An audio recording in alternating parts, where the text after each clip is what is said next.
¿Qué tal? Buenas noches con todos. Hola Carlos, bueno, bienvenidos a todos, dando siempre, quedando agradecido por la participación de cada uno de ustedes. El día de hoy me toca exponer un poco del contenido que va a tener nuestro curso. Hoy día me ha tocado pedagógicamente dictar esta masterclass desde Cajamarca, que es el lugar donde actualmente me encuentro. Sin embargo, sí quisiera un poco eh, ahondar en los temas referidos a los contratos NEC, en el sentido de que, si bien es cierto, hoy por hoy los contratos NEC están siendo muy utilizados.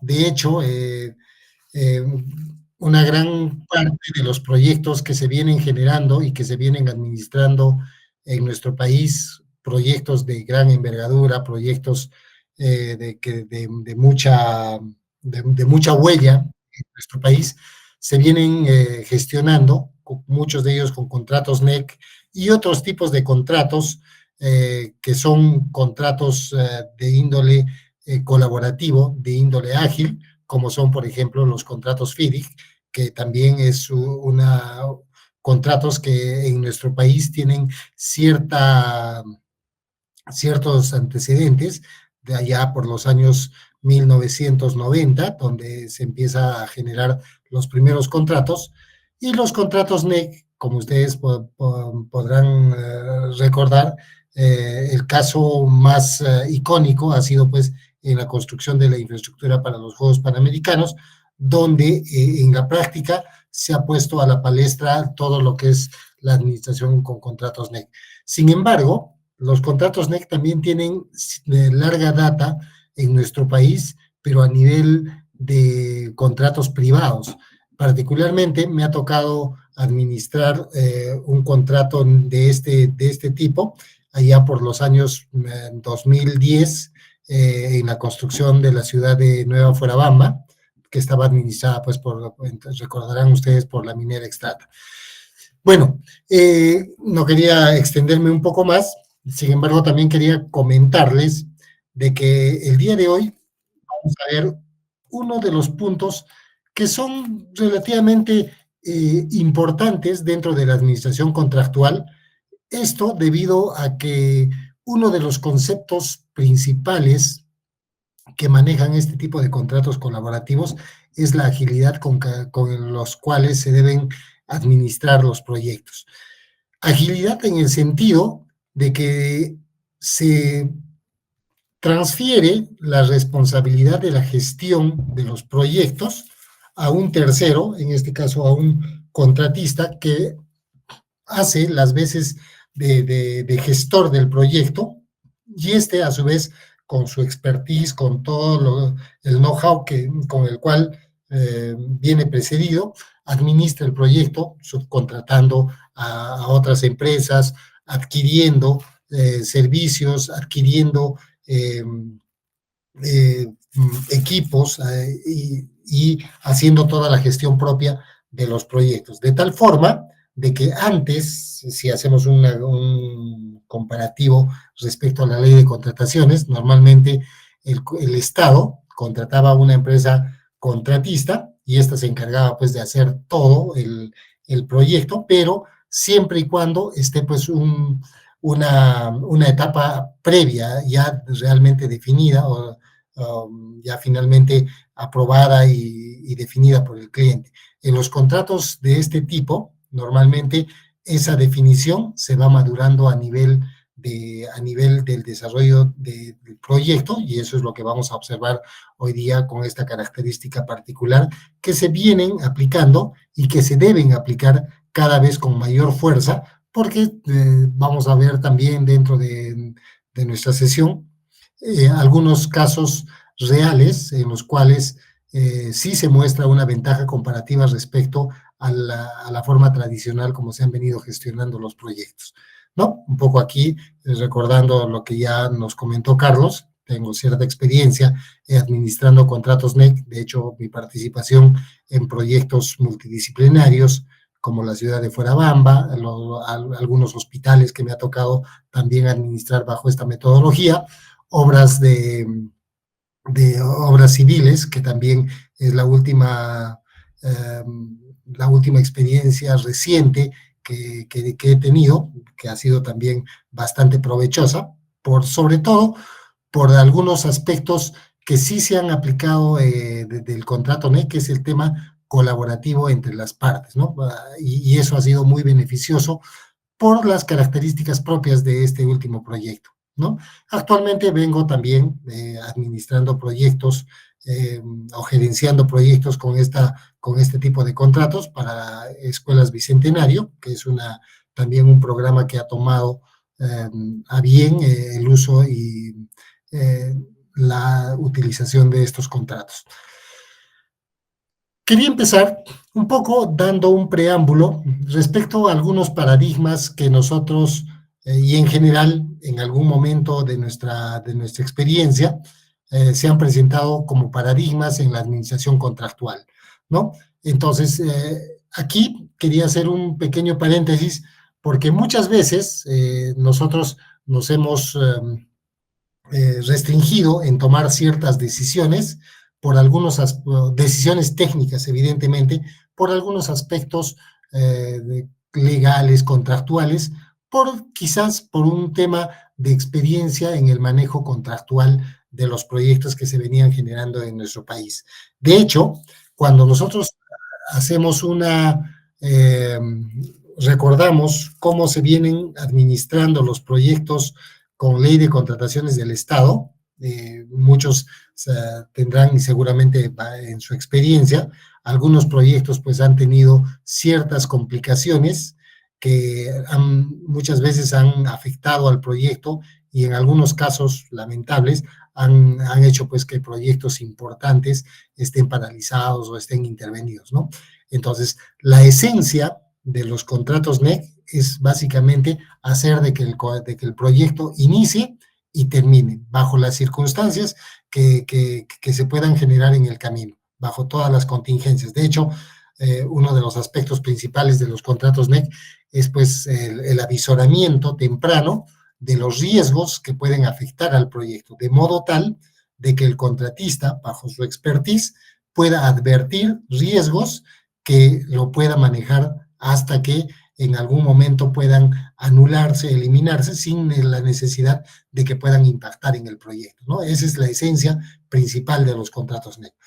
Entonces, para esto es importante saber de que la administración contractual de proyectos normalmente antes estaba pues definido porque había que tener un administrador contractual que sea especializado en leyes, que sea especializado normalmente en cuestiones legales. Pero hoy por hoy los proyectos, y seguramente muchos de ustedes me van a dar la razón, muchos de los proyectos tienen que ser administrados desde el punto de vista técnico y en el caso ya excepcional, pues pasar a un ámbito ya legal, contractual, donde seguramente se pueden generar algunas complicaciones o algunas restricciones o contingencias que se van a dar por la propia naturaleza de los proyectos, ¿no? Todos los proyectos siempre van a tener contingencias, siempre van a tener restricciones, y si estas en algún momento no se llegaran a manejar durante el desarrollo del proyecto, pasarán pues a una siguiente etapa, sin que esto en contratos NEC signifique la paralización o la intervención del proyecto en sí, ¿no? Eso es lo que busca básicamente este tipo de contratos, ¿no? Que el proyecto inicie y termine dentro de las, digamos, de las expectativas que tiene el cliente. De hecho, muchos de nosotros pensamos en que los contratos vistos desde el punto de vista de la ley de contrataciones del Estado y los contratos NEC son diametralmente opuestos. Y yo particularmente diría que en realidad ese es un gran paradigma que nosotros tenemos. Realmente la ley de contrataciones del Estado es una herramienta bastante buena para la administración contractual de un proyecto. Sin embargo, no tiene algunas o carece de algunas herramientas y algunos respaldos de la parte legal que evitan pues de que muchas de las decisiones sean ágiles, como si los tienen los contratos NEC, ¿no? Ustedes recordarán mucho de los proyectos con la ley de contrataciones del Estado, se paralizan pues por la falta de la toma de decisiones oportunas por parte de los funcionarios públicos.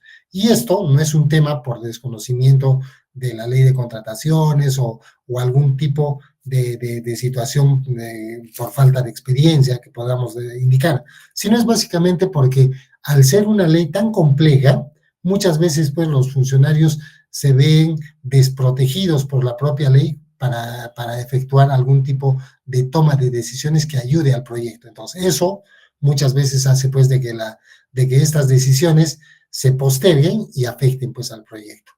Sin embargo, en los contratos NEC esto no sucede, porque el mismo contrato obliga al contratista y obliga al funcionario a que se tomen decisiones oportunas siempre que se cumplan pues las herramientas que nos brindan los contratos NEC, ¿no? Entonces, un paradigma que debemos desechar es de que ambos contratos son diametralmente opuestos, sino más al contrario, son herramientas que utilizadas adecuadamente son muy favorables para todos los proyectos. La gestión contractual, visto desde la visión de la ley de contrataciones del Estado, muchas veces es rígida, ¿no? Los parámetros que nos da la ley y su reglamento, muchas veces pues está enmarcado en el cumplimiento legal normativo estricto, tal cual está indicado en la ley de contrataciones y su reglamento. Mientras que la visión de la gestión contractual en contratos NEC está pues básicamente en un esquema de cumplimiento legal normativo, pero más flexible, donde hay la necesidad de cumplir obligaciones y responsabilidades de las partes con el único espíritu de colaborar a que el proyecto llegue al objetivo para el cual ha sido conceptualizado, ¿no? Entonces, siempre, y este es un tema importante, la fiscalización, por ejemplo, en ley de contrataciones del Estado, es bastante rígida en el sentido de que hay que cumplir sin mucho análisis, quizás, lo que indica la ley y su reglamento. Mientras que en la visión contractual de los contratos NEC, las decisiones siempre van a estar enmarcadas al cumplimiento del objetivo del proyecto, ¿no? Entonces, muchas veces se hace esquemas muy importantes de análisis como por ejemplo el valor por el dinero, que son análisis que son frecuentes en los contratos NEC. A mí me dio mucho gusto, por ejemplo, el día de hoy se publicó un nuevo reglamento de la Ley de Contrataciones del Estado, donde dentro de los principios principales que enmarca en su artículo 2, si es que no estoy equivocado, habla pues este esquema de generar valor por el dinero, que si bien es cierto, en la versión anterior estaba escrito de otra manera, pero hoy tácitamente obliga a las partes a generar pues el valor del proyecto en función a la calidad del producto que se está entregando, ¿no? Eso como un preámbulo, y es muy importante que también la ley de contrataciones bajo sus alcances se vayan adecuando también a las nuevas tecnologías y a las nuevas formas de administrar los proyectos. Tenemos ciertas virtudes y oportunidades de mejora dentro de la ley de contrataciones del Estado y los contratos NEC, como por ejemplo los enfoques a la gestión de riesgos del proyecto, que como vuelvo a reiterar, los contratos NEC privilegian mucho este tema, el tema de la gestión de riesgos de manera temprana. Si yo conozco como gestor de un proyecto las necesidades, los objetivos y las cuestiones que preocupan a la otra parte del contrato, a mi cliente, y mi cliente conocen mis preocupaciones, conocen mis objetivos y cómo está conceptualizada mi visión del proyecto, nos va a ser mucho más fácil el poder llegar a consensos para satisfacer las necesidades de ambos, ¿no? Y las necesidades de ambos se van a convertir pues en un único objetivo que va a ser el objetivo del proyecto. Los contratos NEC obligan, y esta es una buena forma de aprender muchas de las metodologías que se han utilizado ya hace muchos años en el ámbito privado, el uso de herramientas de gestión, como por ejemplo la gestión de proyectos con la filosofía Lean, el tema de la generación de proyectos con el BDC, que es la construcción virtual de proyectos, el uso de las herramientas BIM, entre otros tipos de herramientas que los contratos NEC obligan al contratista se implemente para tener un mejor control de su proyecto. Y de hecho, esto también tiene un trasfondo, porque uno de los objetivos que nosotros debemos interiorizar para estos proyectos administrados por contratos NEC es que vamos a recibir o vamos a consolidar datos que nos van a servir para generar información a futuro. Uno de los temas que en muchos años nos han causado problemas y de hecho para los proyectos que se han generado, como los primeros proyectos que se han generado con contratos NEC, ha habido ciertas contingencias y de hecho muchos de ustedes seguramente también saben, es el tema de la proyección de costos y proyección de plazos que se han venido generando con los proyectos de la Autoridad para la Reconstrucción con Cambios, hoy que es la Autoridad Nacional de la Infraestructura. Muchos, y esto ha salido en todos los medios, muchos de los proyectos resultaban pues teniendo sobrecostos que muchas veces inclusive duplicaban el costo inicial. Entonces ahí permítame un poco comentar este tema. En el proyecto que yo venía gestionando para el consorcio gestor, que era la construcción de un hospital, cuando nosotros empezamos a sincerar los costos y los plazos para la ejecución del proyecto que estábamos gestionando, resultaba pues de que la información y la data con el cual se contaba para proyectar los ratios de costo o los costos aproximados y los plazos aproximados para el hospital, que era el proyecto que estábamos gestionando, resultaban pues muy dispersos, porque si yo quería proyectar, por ejemplo, la construcción el costo de la construcción de las estructuras sumado al tiempo que va a demandar la construcción de toda la parte estructural del hospital, resultaba pues que la información con la cual se contaba era muy dispersa y muy discontinua, porque yo utilizaba proyectos similares, pero estos proyectos similares pues tenían una configuración en costo y en plazo, que eran su presupuesto y su cronograma, muy dispersos y totalmente distintos al proyecto que estábamos generando. Entonces, el uso de esta data muchas veces traía pues complicaciones porque había un grado de certeza en la proyección que no era pues adecuado para el tipo de proyecto.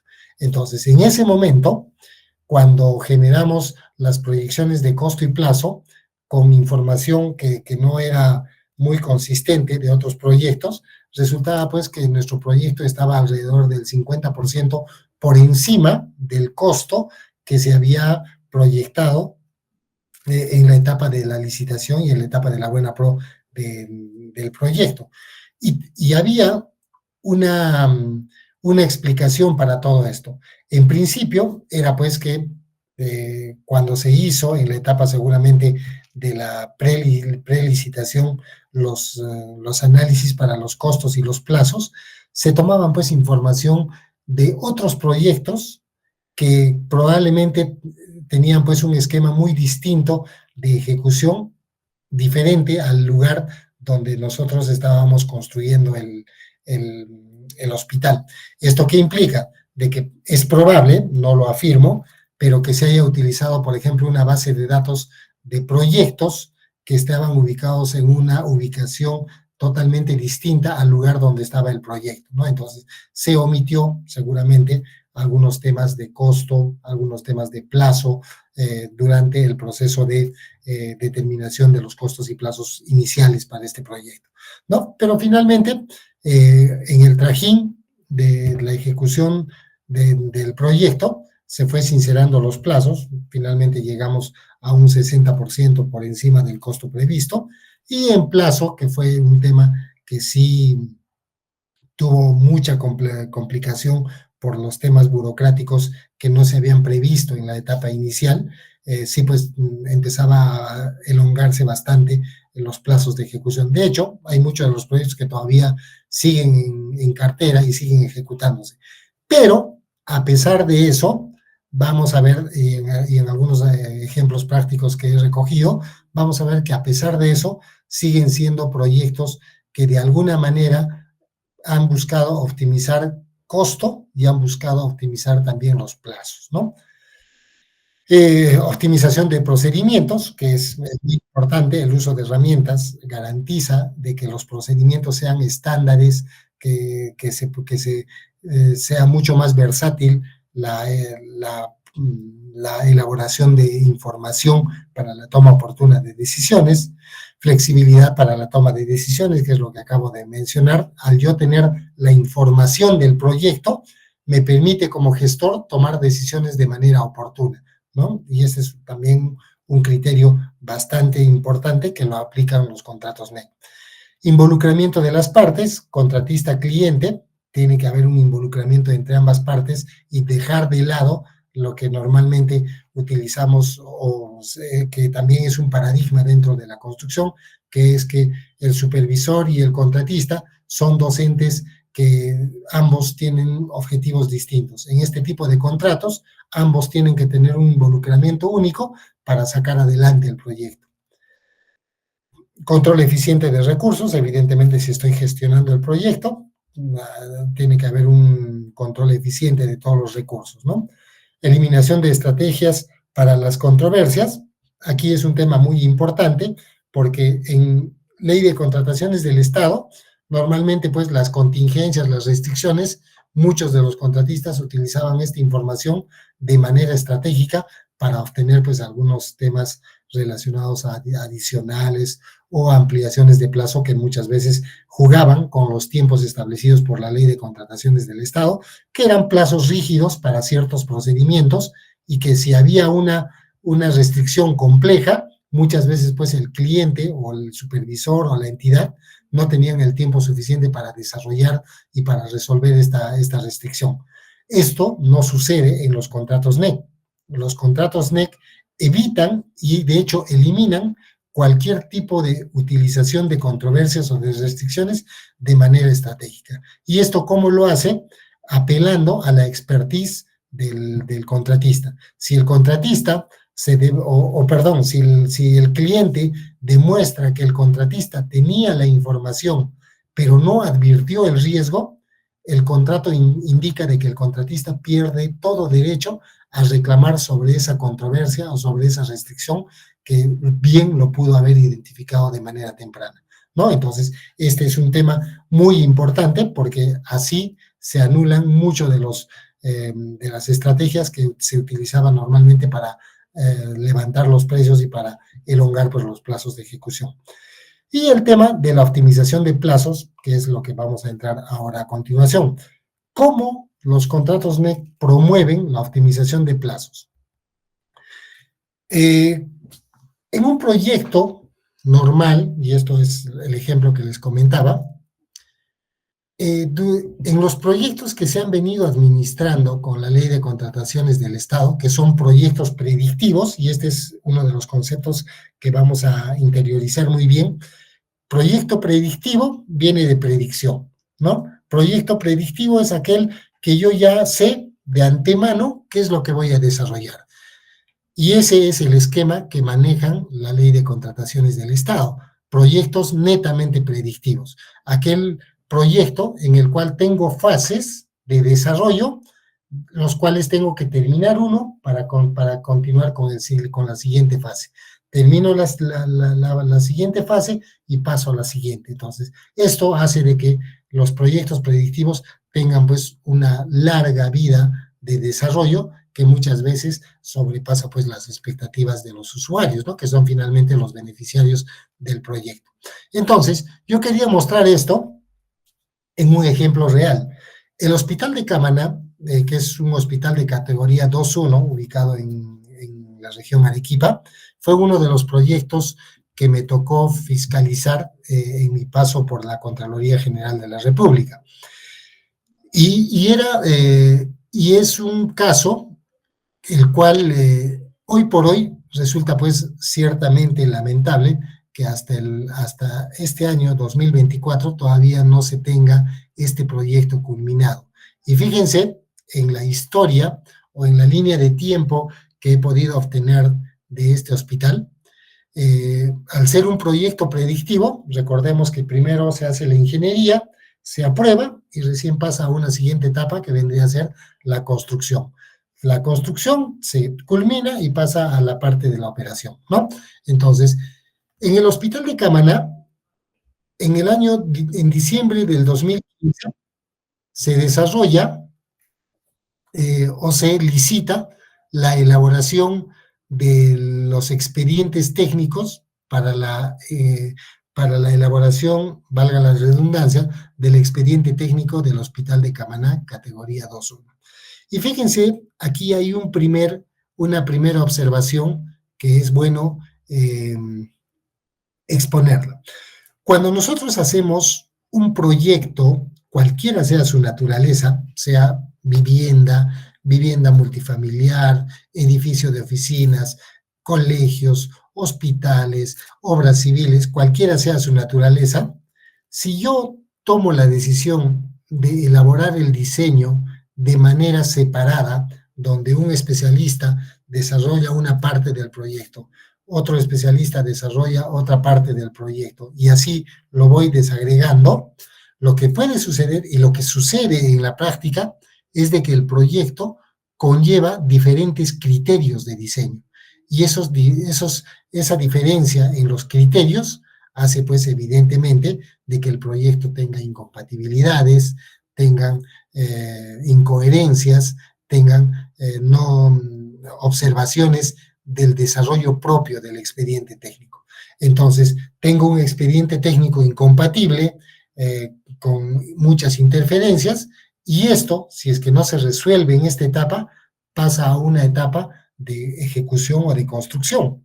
Y evidentemente los costos de no haber resuelto de manera temprana este tipo de incompatibilidades, incongruencias inconsistencias del expediente técnico triplican, cuadruplican y hasta se multiplican por 10 los costos que representa ya en la etapa de la ejecución. Entonces, en el proyecto del Hospital de Camaná, fíjense, el gobierno regional de ese entonces decide pues licitar la elaboración del expediente técnico separando o seccionándolo en tres grandes grupos de especialidades. La primera, la elaboración del expediente técnico para los estudios básicos, ¿no? Todo lo que conlleva los estudios iniciales del proyecto. La elaboración del expediente técnico para la parte del componente del equipamiento y otro tercer paquete, la elaboración del expediente técnico de la parte de la infraestructura. Entonces, en un hospital tenemos que tener bien claro de que es muy distinto la elaboración del expediente técnico de un proyecto hospitalario, que es un proyecto altamente complejo, versus, por ejemplo, un proyecto de viviendas, donde yo privilegio la arquitectura y sobre la arquitectura voy desarrollando paralelamente las demás especialidades. En un proyecto hospitalario normalmente no sucede eso, donde se privilegia o la especialidad que se privilegia dentro de un proyecto hospitalario es el equipamiento médico. El equipamiento médico promueve y de hecho genera cambios que la arquitectura tiene que estar adecuada para soportar estos cambios en el diseño y en la conformación del equipamiento médico. Entonces, si yo en esta etapa separo dos grupos o dos especialidades importantes del desarrollo del diseño, que es el equipamiento y la infraestructura, donde está la arquitectura, evidentemente pues se sabe que va a haber incompatibilidades que van a trascender no solamente en la etapa del diseño, sino van a trascender mucho más allá, que es en la etapa de la ejecución o la construcción del proyecto, ¿no? Esto sucedió en diciembre del 2015. Transcurrido cierto tiempo, prácticamente 11 meses, seguramente en todo ese proceso se desarrolló la elaboración del expediente técnico, se elaboraron todas las especialidades, equipamiento, arquitectura, estructuras, instalaciones eléctricas, sanitarias, mecánicas, entre todas las especialidades que viene en un proyecto hospitalario, y en noviembre del 2016 se genera la licitación y se da por iniciado la ejecución del proyecto, ¿no? Esto sucede en noviembre del 2016, donde se lanza el concurso, perdón, en septiembre del 2016, y se inicia la ejecución en noviembre con la firma del contrato. Me tocó en este trajín realizar algunas inspecciones, donde se realiza obviamente la parte de la procura, la adquisición de los materiales, la adquisición de los equipos, la ejecución propiamente, y en junio del 2023 sale pues esta noticia, ¿no? De hecho, la noticia lamentable, porque en junio del 2023 no hay pues unos visos o un horizonte en el cual este proyecto haya podido o tenga por lo menos la predicción de terminarse y ponerse en servicio de la población usuaria. La última información que he recogido también del portal del Infoobras, de la Contraloría, es pues de que a esta fecha, a junio del 2023, el proyecto pues está a un 72%, es un proyecto que está en intervención, ¿no? Y el estado actual, a febrero del 2024, es que todavía no hay pues visos de que el proyecto salga adelante y se lleve o llegue al objetivo para el cual ha sido conceptualizado, ¿no? Que es poner al servicio toda esta infraestructura, al servicio de la población que bien lo necesita en esta parte de nuestro país. Entonces, fíjense, del año 2015 al 2024, estamos hablando de cerca a 7 o 8 años de ejecución del proyecto, desde la etapa de la elaboración de la ingeniería hasta la etapa de la puesta en servicio, ¿no? Asumiendo de que a esta fecha debería estar ya concluido. Aquí no contamos la parte previa a la elaboración del expediente técnico, que son la parte, por ejemplo, de la factibilidad, la prefactibilidad y todos los procedimientos previos, ¿no? Entonces, tomemos como caso o como dato esta línea de tiempo de diciembre del 2015 hasta febrero del 2024, estamos hablando de cerca a 7 u 8 años de ejecución de este proyecto bajo un esquema de proyecto predictivo que estaba administrado por la Ley de Contrataciones del Estado. Historia reciente, tenemos un proyecto adaptativo, y esto lo vamos a desarrollar un poquito más adelante para que también interioricemos el concepto, ¿no? Un proyecto adaptativo es que básicamente conozco el alcance, pero voy desarrollándolo a medida que voy ejecutando el proyecto. Voy diseñando y voy ejecutando, ¿no? Entonces, hay una serie de pasos que hay que desarrollar por cada pequeño paquete de desarrollo que va a hacer de que encuentre el alcance del proyecto, que sí era una visualización inicial, pero que en el trajín ha ido madurando y seguramente ha ido cambiando, pero siempre con cambios debidamente sustentados, cambios debidamente manejados y debidamente controlados, que eso es lo más importante en este tipo de proyectos. Y para esto utilizo pues el proyecto del Hospital de Sullana, un hospital de categoría 2.2 en la región Piura, en el cual, fíjense, el inicio del proyecto se da en marzo del 2021, donde se inicia la construcción de este proyecto, ¿no? El Hospital de Sullana de categoría 2.2. Este proyecto, enfocado bajo el esquema de contratos NEC, que tiene una particularidad, si ustedes lo han podido advertir. Aquí yo tengo el esquema de la Ley de Contrataciones del Estado, proyecto predictivo, donde de diciembre del 2015 a noviembre del 2016 me he dedicado a desarrollar y a aprobar el expediente técnico. Una vez aprobado el expediente técnico, pasa a una siguiente etapa que es la procura y la construcción, que seguramente lo hace un contratista distinto. En los contratos NEC, que son proyectos adaptativos o iterativos, como lo vamos a ver, pasa lo siguiente, que se inicia el proyecto en marzo del 2021, ¿no? Como estamos advirtiendo en esta nota, y durante el proceso se va generando la ingeniería con todas las herramientas habidas y las que conocemos, herramientas BIM, filosofías de desarrollo colaborativo de proyectos, uso de herramientas de comunicación virtuales como el Revisto, el Autodesk Cloud y hay otras herramientas que sirven para una interrelación permanente y estrecha entre todos los especialistas que desarrollan el proyecto, de tal forma de que todos los especialistas se enfocan en un solo objetivo, que es el proyecto, y van desarrollando con una sola visión y con un solo esquema y con un solo criterio de diseño todo lo que corresponde al proyecto.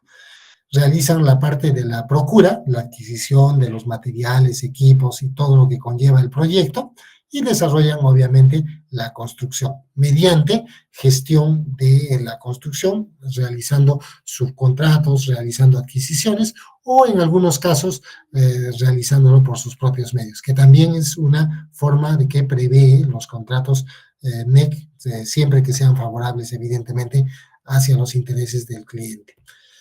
El estado reciente, en febrero del 2024, ya un proyecto que está en la etapa de comisionamiento, de precomisionamiento y comisionamiento, y la finalización prevista, que está prevista para junio del 2024, es probable que se postergue un mes más, a julio, que es la última información que he podido recoger, pero fíjense la ventaja comparativa entre un proyecto predictivo, donde la forma de desarrollo es secuencial, mientras que en un proyecto adaptativo, donde la forma de gestión es cíclica. Voy desarrollando y voy ejecutando. Entonces, aquí comparemos los 7 u 8 años que venía un proyecto predictivo versus un proyecto que alrededor, bajo el ejemplo que estamos observando, va a durar pues entre 3 a 4 años de ejecución, que es normalmente la mitad del tiempo que normalmente un proyecto predictivo ha sido, digamos, ejecutado bajo otro sistema de administración contractual. De hecho, uno de los ejemplos que también se me viene como proyecto predictivo bajo ley de contrataciones del Estado, que creo que ha sido el que ha durado menos en el tiempo, ha sido, pues, por ejemplo, la clínica de especialidad del Instituto Nacional de Enfermedades Neoplásicas en Lima, que si no estoy equivocado, desde la etapa de la elaboración del diseño hasta la etapa de la puesta en servicio, ha durado cerca a 6 años de ejecución, sin contar la etapa de la liquidación de obra, que no la estoy contabilizando, ¿no? Entonces, fíjense, el proyecto más exitoso en ley de contrataciones del Estado, que ha podido durar entre 5 y 6 años, versus un proyecto de proyecto adaptativo, donde normalmente se ha optimizado pues los plazos de manera sustancial frente al status quo que se venían dando en nuestro país. Entonces, fíjense, esto a nivel de muestra de cómo los contratos NEC de alguna manera han venido a fortalecer y un poco a mejorar la gestión de nuestros proyectos de vista desde el punto de la mejora en nuestros procesos y el uso y la masificación en el uso de las herramientas de gestión que muchos seguramente de nosotros conocemos y lo venimos aplicando en nuestros proyectos, ¿no? Antes las herramientas eran optativas del contratista, hoy con los contratos NEC son obligatorias tanto para el contratista como para el subcontratista, ¿no? Entonces, fíjense, lo que comentaba hace algún momento, los proyectos predictivos, que son normalmente proyectos de inversión, los proyectos de construcción, entre otros, son proyectos que se trabajan de manera secuencial, donde yo tengo que desarrollar una primera fase para recién pasar a una siguiente. Entonces, en los proyectos de inversión pasaba pues de que desde la elaboración de la idea del proyecto pasaba a una etapa de perfil, donde elaboraba los criterios básicos del proyecto, pasaba a una etapa de prefactibilidad, donde generaba conceptos y alternativas, una cuarta etapa donde desarrollaba la factibilidad del proyecto para ver cuál de las propuestas de la prefactibilidad era la más adecuada, y finalmente pasaba pues a una quinta etapa, que era la etapa de la inversión. Entonces yo no podía pasarme, por ejemplo, de la fase 1 a la fase 5, porque tenía que cumplir toda la secuencia que demandaba los proyectos de inversión. Y en la parte de los proyectos de construcción pasaba exactamente lo mismo, de la factibilidad, donde yo ya defino el proyecto, realizo mi planificación, realizo la elaboración del diseño, termino el diseño, hago sus aprobaciones, hago sus aceptaciones, paso a una etapa de ejecución y paso posteriormente a una etapa de puesta en servicio u operación del proyecto, ¿no? Entonces, si se dan cuenta, los proyectos predictivos normalmente siempre estaban enfocados a ser secuenciales. Fin, comienzo, respecto a cada una de las fases que se generaban en el proyecto. Sin embargo, en los proyectos ágiles vamos a tener tres tipos de proyecto. Proyectos iterativos, proyectos incrementales y proyectos ágiles, que es la combinación entre iterativo e incremental. ¿Y qué es y cómo se desarrolla? Se desarrolla de una manera tal en que yo voy combinando ciertas fases de los proyectos predictivos, pero en pequeños paquetes del proyecto, de tal forma de que yo realizo un análisis, un desarrollo y adapto el proyecto al objetivo que es el alcance de mi proyecto. Culmino ese pequeño paquete y esa pequeña parte del proyecto y continúo con un siguiente paquete donde desarrollo el mismo análisis, hago el desarrollo y adapto el proyecto a las necesidades del alcance. Y voy partiendo de forma tal de que a la conclusión de todas las iteraciones del proyecto, yo voy a tener mi proyecto completo, cumpliendo las expectativas de mi cliente con la calidad requerida y muchas veces en los tiempos esperados por el proyecto, por el cliente, perdón. Y el cliente, y valga la redundancia, estos proyectos ágiles normalmente están enfocados a darle valor a los requerimientos del cliente. De acuerdo al tipo de proyecto ágil que vamos a desarrollar, sea iterativo o sea incremental, cualquiera de ellos va a buscar beneficios para las partes, uno más que el otro respecto a los beneficios que le va a generar a su cliente. Por ejemplo, en un proyecto iterativo es que el alcance del proyecto se determina de manera preliminar, se hace un boceto del proyecto. Por ejemplo, voy a construir un hospital de categoría 2.1. Tengo el área del terreno y tengo las características del alcance de mi proyecto. Entonces, al yo tener el alcance de mi proyecto, al momento de hacer mi primera iteración, empiezo a consolidar la información inicial, a conseguir los requisitos para el desarrollo de la primera etapa del desarrollo del diseño, que sería el anteproyecto. Entonces, elaboraré pues cuáles son las ubicaciones de los distintos edificios del hospital, cuáles son los requerimientos mínimos en consultorios, cuáles son los requerimientos mínimos en camas de hospitalización, y voy generando mis pequeños paquetes con una primera iteración. Una siguiente iteración ya será pues recoger esta información y plasmarlo en una información mucho más fina, donde ya determinaré áreas para cada ambiente, determinaré áreas techadas, determinaré la circulación del proyecto y así. Una siguiente iteración ya será elaborar, por ejemplo, un poquito más allá, algunos paquetes para las primeras construcciones, como por ejemplo movimiento de tierras, voy generando de repente adquisición de algunos materiales como los aisladores, entre otros, ¿no? Entonces, pero poco a poco voy madurando el proyecto de manera iterativa, ¿no? Y la característica del proyecto incremental es que en un principio yo ya tengo claro qué es lo que voy a construir, dónde lo voy a construir y cómo lo voy a construir. De tal forma que voy seccionando mi alcance de una manera tal que esa sección va a corresponder a un análisis de planificación, a un desarrollo y a una adaptación para el siguiente, para la siguiente sección que yo voy a ir desarrollando. Y un proyecto ágil básicamente es la combinación de ambos tipos de proyectos, del iterativo y del incremental. ¿Cómo podemos visualizar estos tipos de proyectos que se promueven en los contratos NEC de una manera gráfica en la siguiente diapositiva?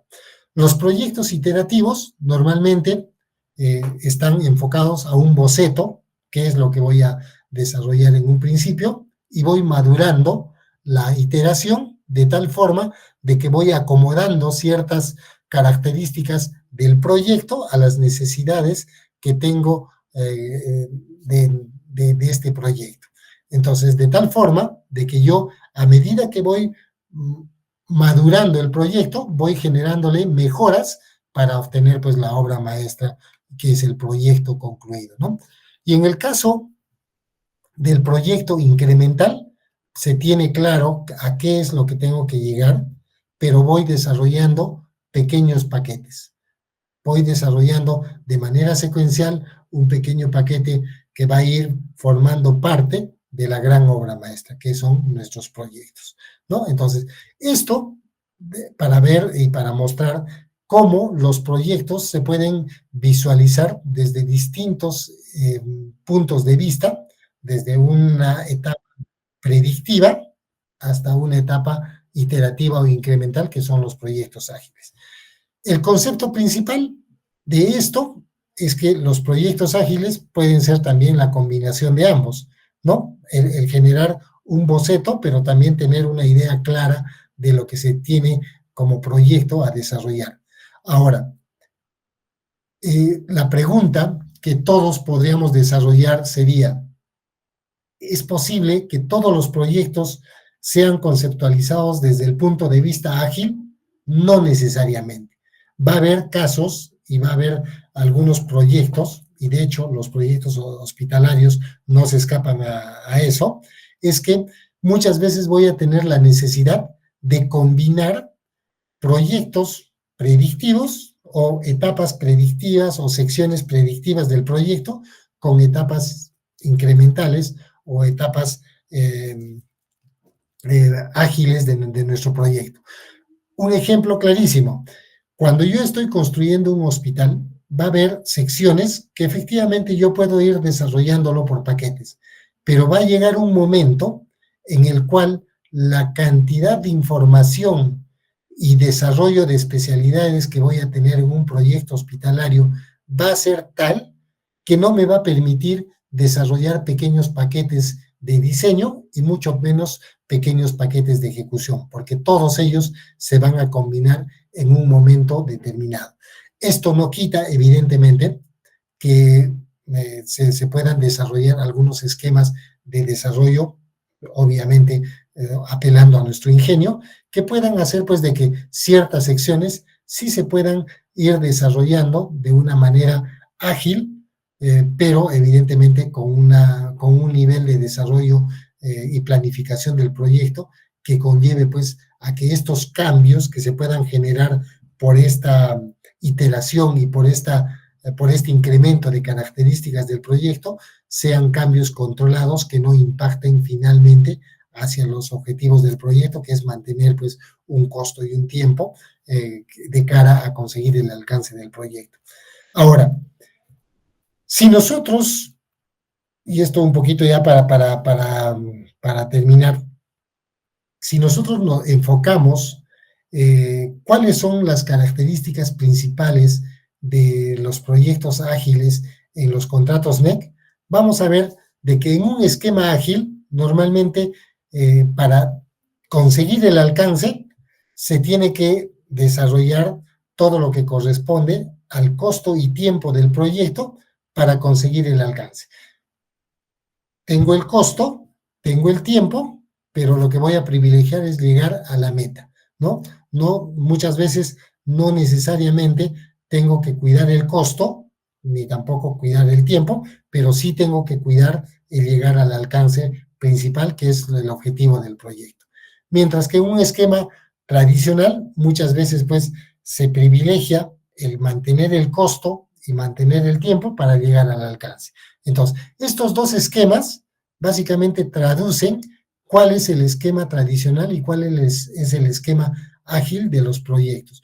Uno, normalmente gobernado por la Ley de Contrataciones del Estado, y el otro, normalmente administrado por los contratos NEC, que es una práctica que promueve y que hace y recomienda que se utilicen en los proyectos administrados con contratos NEC.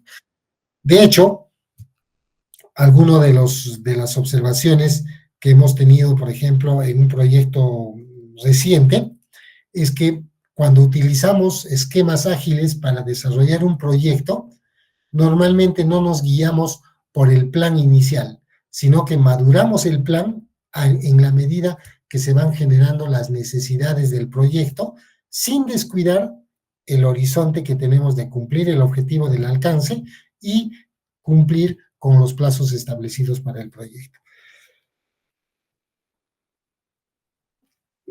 Muchísimas gracias, colegas. No sé si tenemos algunas consultas, seguramente que sí. Y nuevamente reiterarles nuestro agradecimiento por vuestra participación.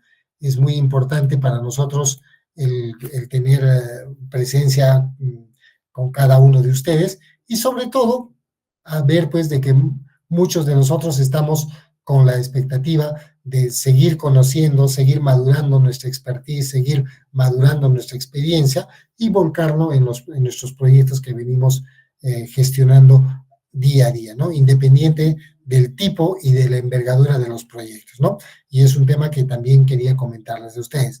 El uso, las buenas prácticas y las recomendaciones que dan los contratos NEC no son exclusivos de proyectos de gran envergadura. Los podemos utilizar en proyectos de todo tipo, de todo tamaño y de toda complejidad, siempre que estas buenas prácticas conlleven pues a conseguir el objetivo del proyecto.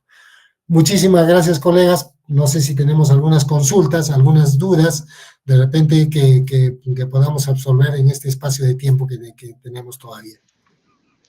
Ingeniero, muchísimas gracias por esta ponencia. Muy interesante todo el contenido que nos ha compartido. Como comenta, vamos a tener este espacio para hacer preguntas. Ya estamos activando las opciones del chat y el micrófono para que los participantes nos puedan hacer llegar sus consultas. Aquí veo justo una mano levantada. Frank. ¿Qué tal? Muy buenas noches, ingeniero. Una Buenas noches. consulta.